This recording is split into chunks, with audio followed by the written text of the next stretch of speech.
Hello hi नमस्कार welcome to Tushara education once again. हम modern physics देख रहे थे। बोलने की क्षमता खत्म हो चुकी है, इसीलिए इस पावन अस्त्र शस्त्र का सहारा हमें देना पड़ रहा है। और हमारा जो नेक्स्ट टॉपिक है उसका नाम है atomic collision and energy loss. ठीक है, चलो। तो एटॉमिक कोलिजन क्या होता है? एटॉमिक कोलिजन को एटॉमिक कोलिजन क्यों बोलते हैं? कोलिजन होना, कोलैप्स होना, ठीक है। कोलिजन होना क्या होता है, पता है क्या? मिक्स होना, धड़पड़ना, ठीक है। So in atomic collision involve interaction between किस किस के बीच में इंटरेक्शन होता है? तो पहला है atom ions and electrons. Okay, you can say atom ions or electrons. Clear? So leading to with possible changes in their energy states, loss of kinetic energy in such collisions happens only if the atom can excite it first, okay, or ionize. Clear? दो चीजें होनी चाहिए। क्या होना चाहिए? एक तो क्या होना चाहिए?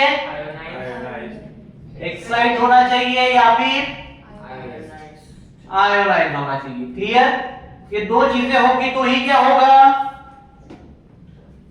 लॉस ऑफ काइनेटिक एनर्जी होगी। वो अगर एक्साइटेड ही नहीं है, चुपचाप वैसा बैठा है देवदास की तरह, तो होगा क्या? एक्साइटेड रहेगा तभी खेलेगा कूदेगा, तभी तो एनर्जी लॉस करेगा। बराबर बराबर है क्या? नहीं? चलो, तो एक्साइट मतलब क्या? The atom absorb energy, correct, and moving an electron to the higher energy level orbits, बोल सकते हैं higher energy level को। क्लियर? हमने अभी देखा था ना कि ये क्या करता है? एटम एनर्जी को अब्सॉर्ब करता है, ठीक है, और एक्साइट होता है और क्या करता है? हायर एनर्जी ऑर्बिट्स में जंप करता है। बराबर? तो वही क्या है? एक्साइट से। आयोनाइज क्या है? The atom absorb energy to completely remove an electron, पूरा का पूरा लात मार के बाहर फेंक देना, मतलब आयोनाइज। कंप्लीटली बाहर बोल रहा हूं, समझ में आया क्या? Completely remove electron. क्लियर? उसके बाद टाइप्स ऑफ एटॉमिक कोलिजन। कितने टाइप है? दो टाइप है। कितने टाइप है? दो। एक है इलास्टिक कोलिजन, दूसरा है इनइलास्टिक कोलिजन। ठीक है, सुना है इलास्टिक इनइलास्टिक? ठीक है। इलास्टिक में क्या होता है, इनइलास्टिक में क्या होता है, तो देख लेते हैं। टाइप्स देखने हैं हमें, इसके नहीं देखने, इसके टाइप देखने, कोलिजन के टाइप। पहला है इलास्टिक कोलिजन, दूसरा है इनइलास्टिक कोलिजन। Okay, clear? चलो, इलास्टिक में क्या होता है? तो इलास्टिक में no loss of kinetic energy, क्योंकि वो स्ट्रेच हो जा रहा है। बरोबर? तो यहां पे क्या होगा? No loss of kinetic energy. But अगर हम इनइलास्टिक की बात करें तो some kinetic energy will be lost. बराबर? बराबर क्या? इंटरनल एनर्जी में कन्वर्ट होने के लिए उसको थोड़ी तो एनर्जी लगेगी, तो some energy loss. Correct? Now the next first point is clear. Clear है क्या? इलास्टिक में एनर्जी, काइनेटिक एनर्जी लॉस नहीं होगा। ठीक है। अब इलास्टिक में क्या होता है? तो only momentum is transferred. Okay, only momentum is transferred, only momentum.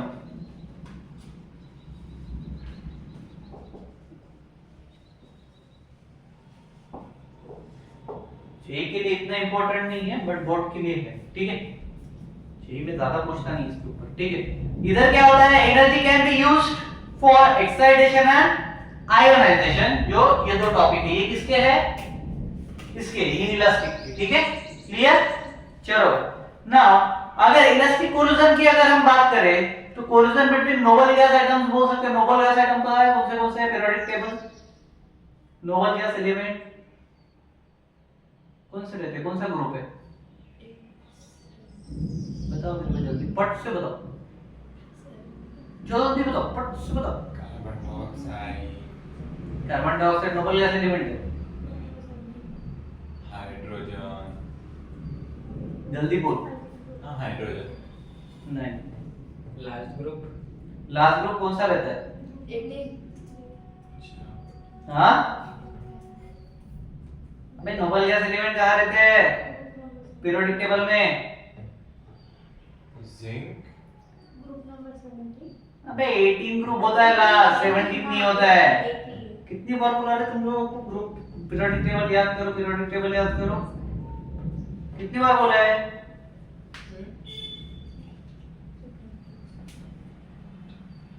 ये कल मेरा पीरियोडिक टेबल के बेटा मैं पूरा पूछूंगा और ऐसे दूंगा ना भड़ाभड़ भड़बड़ भड़बड़ पूरा पीठ ही लाल कर दूं तुम्हारा वो। तुम आईआरसीटीसी ग्रुप वगैरह कैसे निकालते बिना पीरियोडिक टेबल के? आईयूपीएसी ग्रुप्स निकालना सीखे होगे? सत्यानाश होने वाला है तुम्हारा, रुक जाओ फिर। इसको हाइड्रोजन दिख रहा है, हीलियम नहीं दिखाऊंगा तेरे को, नियॉन नहीं दिखाऊंगा, है दिखा तो दिखा था, आर्गन नहीं दिखाऊंगा। वो भी दिखा। क्या है सिंबल? इसका हीलियम का एच नहीं आर्गन का आ गया है। हीलियम का होता है ये रेगुलर ये दूसरे जो एग्जांपल दिया था मैं जब पीछे बैठा,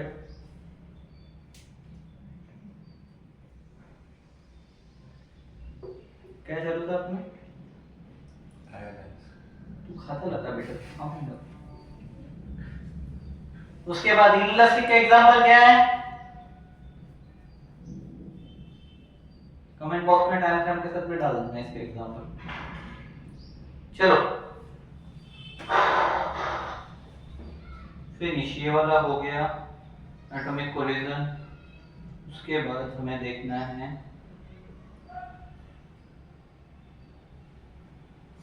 चलो calculation of recoil speed of atom, emission of photon. Emission of photon तो हम देख चुके हैं, बट फिर भी एक बार इसको देख लेते हैं क्योंकि ये कॉइल के लिए दिया है।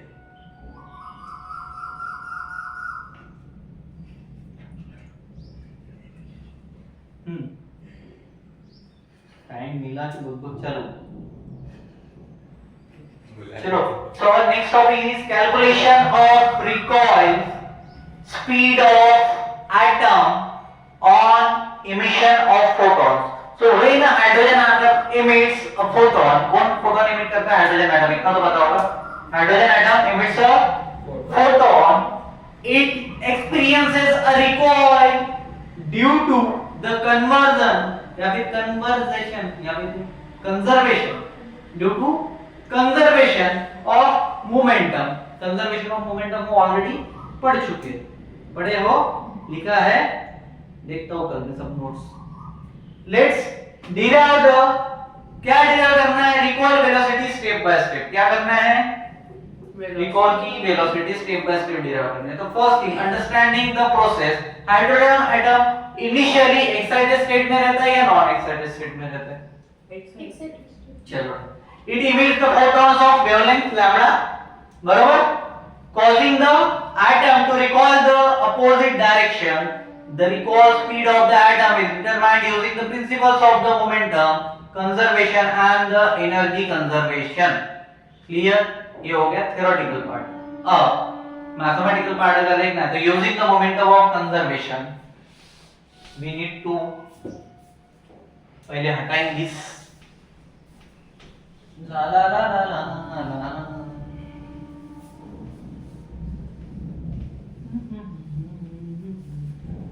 So using momentum conservation, the photon has a momentum. ये तो हमें पता है, photon has a momentum or not? Yes.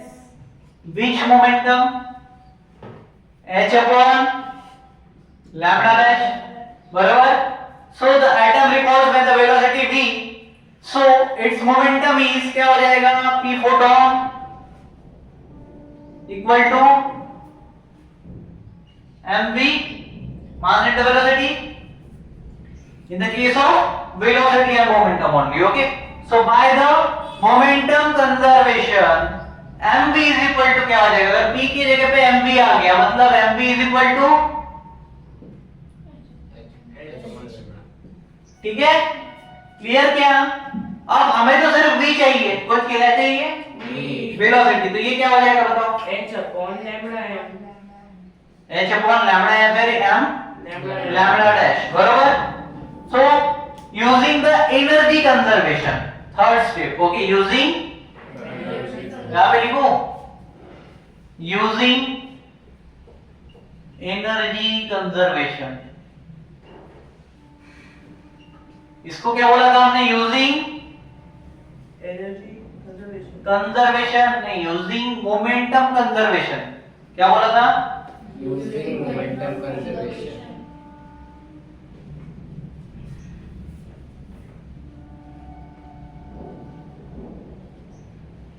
चलो हाँ जी, चलो इसके लिए बताओ। Using energy conservation, energy conservation मतलब ई फोटोन आ गया वहां पे, तो energy of the emitted photon is given by क्या रहता है? E is equal to sc upon lambda, बरोबर क्या? E is equal to sc upon lambda, बस इस कंडीशन में डैश आ जाएगा, बरोबर है क्या?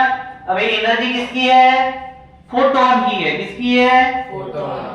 क्लियर है इतना? चलो, तो for hydrogen first excise state कितना रहता है? n is equal to 1 रहता है। क्लियर? और 1 से लेकर जाएगा कहां तक? 2 तक, तो n is equal to 1 और 2 मिलेगा हमें, लिखे बरोबर? n equal to 2 n equal to 1, बरोबर? दो स्टेज में जाएगा ना, यहाँ पे ज्यादा जाएगा क्या?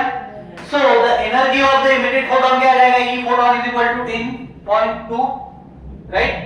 1 + 1 2, क्लियर? तो एनर्जी ऑफ फोटोन क्या हो गया? 10.2, करेक्ट क्या? और ये हमेशा किस में रहती है? EV में रहती है, इतना तो पता होगा। चलो, सो फॉर एनर्जी कंजर्वेशन क्या हो जाएगा? काइनेटिक एनर्जी मतलब हाफ mv², बराबर? फॉर एनर्जी कंजर्वेशन क्या था अपना? हाफ mv² प्लस ये क्या था भाई? sc अपॉन लैम्डा डाई, बरोबर? चलो भाई, ये दोनों मिला के क्या आया है? 10.2 eV, बरोबर? बरोबर क्या? Since the mass of the hydrogen atom is much larger than the photon energy, the kinetic energy term half mv² is very small, can be neglected, बरोबर? छोटा होने के कारण उससे क्या हो जाएगा? Neglect. Now we need to find recoil speed calculation. What we know, what we want, recoil speed calculation. Recoil speed चाहिए था हमें. Recoil speed. चलो, for a recoil speed, we know that v is equal to velocity है ना, speed मतलब velocity. v क्या था अपना? v is equal to इतनी निकाला था ये. था क्या? क्या है? h upon m lambda dash। m lambda dash। चलो, ये फोटोन क्या है? sc अपॉन लैम्बडा है, बराबर? तो h और c तो निकल हो जाएगा, वेवलेंथ लाइट, बराबर? स्पीड ऑफ लाइट, बराबर है क्या? क्या आएगा अपने पास में यहाँ पे? 10.2 eV, बराबर? ये दोनों को मिला किया था ना, अपॉन में क्या बचा? ऊपर का c नीचे आएगा, लैम्बडा निकलेट हो जाएगा, वेवलेंथ मतलब mc। क्लियर? तो v क्या मिला अपने को? 10.2 eV upon mc। अब इसके नीचे सॉल्व हो सकता है क्या? Not possible. सो अगर इन यूनिट को अगर हम कन्वर्ट करें तो फिर इसको सॉल्व कर सकते हैं, बराबर? तो अगर न्यूमेरिकल्स में ऐसा कुछ रहा तो क्या करना पड़ेगा? इसके आगे की स्टेप बहुत अच्छे जगहों पे नहीं उपलब्ध है, लेकिन आपने को बताया तो अपन कर लेंगे, ठीक है? चलो, 1 eV क्या होता है भाई? मैंने बताया तुम लोगों को पहले, क्या होता है 1 eV? 6.0 1.6 1.6 into 10 to the power minus 19 joule. क्या होता है? 1.6 into 10 to the power minus 19 joule. याद रहेगा अभी, ठीक है? उसके बाद 10.2 eV मतलब कैसे करेंगे अभी? 10.2 into 1.6 into 10 to the power minus 19 joule, बराबर? कितना आएगा? कितना भी है वो बाद में कैलकुलेट कर सकते हैं, ठीक है? जो भी आएगा यूनिट क्या रहेगा? जूल रहेगा। So now the next is हमें क्या निकालना था? mc। m, स्मॉल m, ठीक है? क्या किसका मास है वो? The mass of hydrogen atom. Hydrogen atom का एटॉमिक मास क्या है? हाँ 1.67 समथिंग समथिंग आता है, ठीक है? तो 1.67 मल्टीप्लाइड बाय, इसीलिए बोलता हूं सारी चीजें याद करके रखो, 1 लेके नहीं चलता वहां पर, सीधा घुसा देगा, लात मार के माइनस नेगेटिव दे देगा, हलवा नहीं हूं। 1.67 into कितना आएगा रे? C कितना है वो? केजी में कन्वर्ट कर दो 10⁻⁻27 केजी का आंसर है। चलो next, speed of light c, ये तो पता है क्या है? 3 into माइनस माइनस यूनिट रे, यूनिट मीटर पर सेकंड। उसके फैमिली का नाम तो दे। चलो अब सॉल्व कर सकते हैं भाई, सारी वैल्यू है ना तुम्हारे सामने। हाँ करो फिर सॉल्व, हटाओगे इसको। हाँ चलो इस जगह पे सॉल्व हो जाना चाहिए मेरे हिसाब से। हाँ चलो बोलो, v is equal to 10.2 10.2 into into 10.2 नहीं ये 1.6 1.67 into 10 raised to the power minus 19 हाँ अपॉन में upon में 1.67 1.67 into 10 to the power minus 27 हाँ into 3 into 10 to the power 8 बराबर। हाँ। और कुछ है? चलो सॉल्व करो। अरे बाप, क्या आएगा देखो, अकॉर्डिंग टू द वेलोसिटी मेरे को भी इसको करने में टाइम लगेगा, बट जो अप्रोक्सीमेटली वैल्यू दी होती है, ठीक है, वो सिमिलरली 3.33 रहता है, ठीक है। You clear?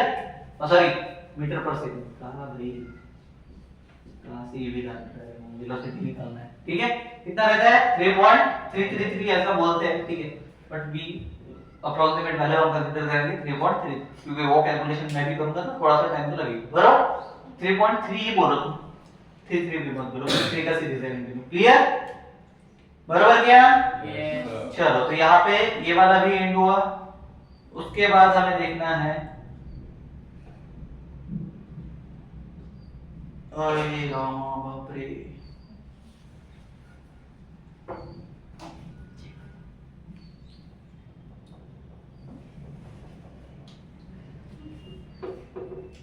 थ्योरेटिकल पार्ट है, ये थ्योरेटिकल पार्ट है, ये थ्योरेटिकल पार्ट है।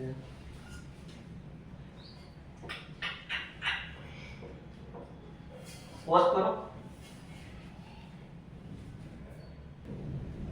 So our next topic is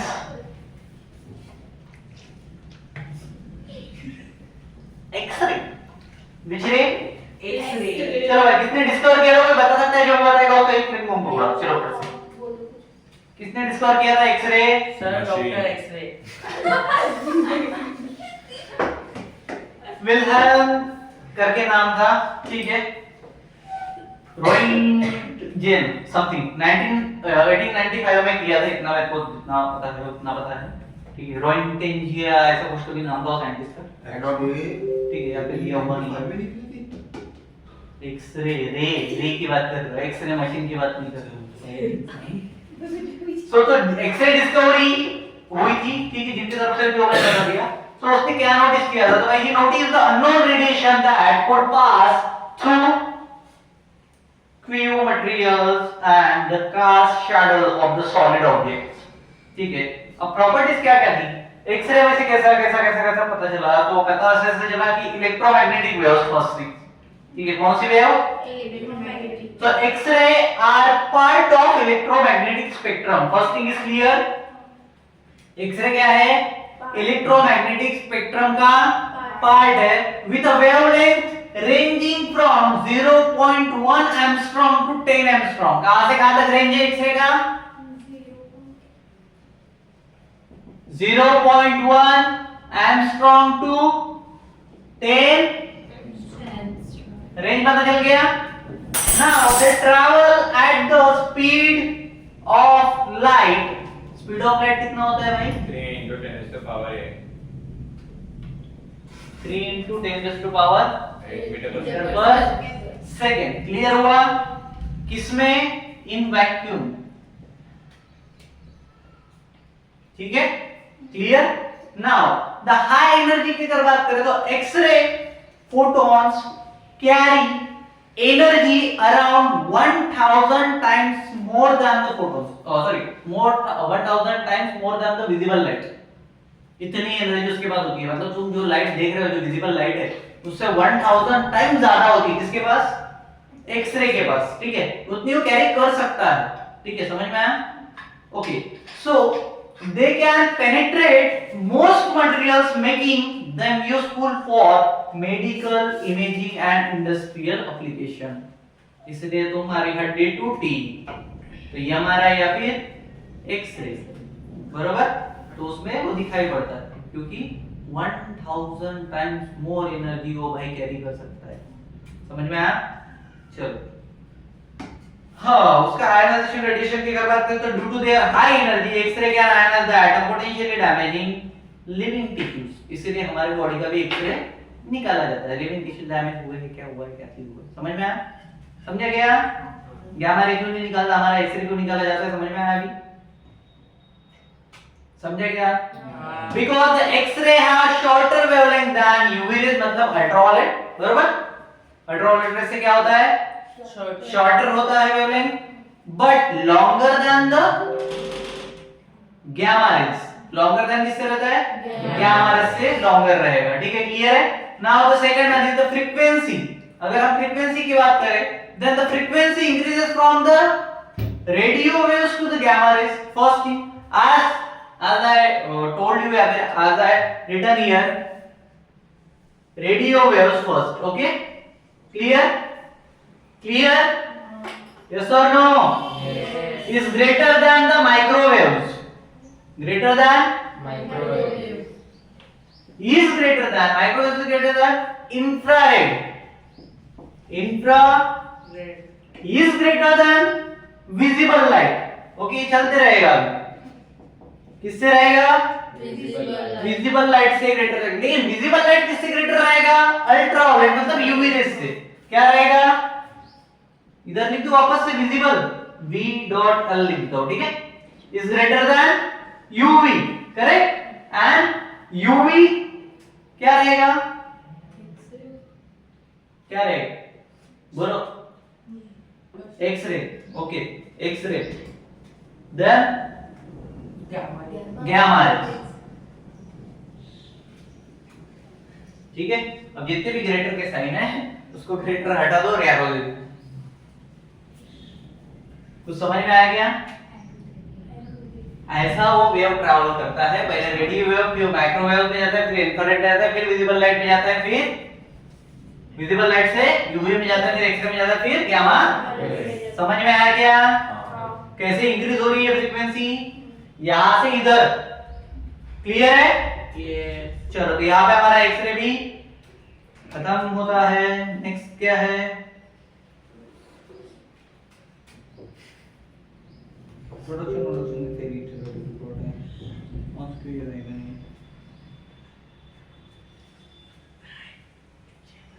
radio activity मैंने बता दिया था,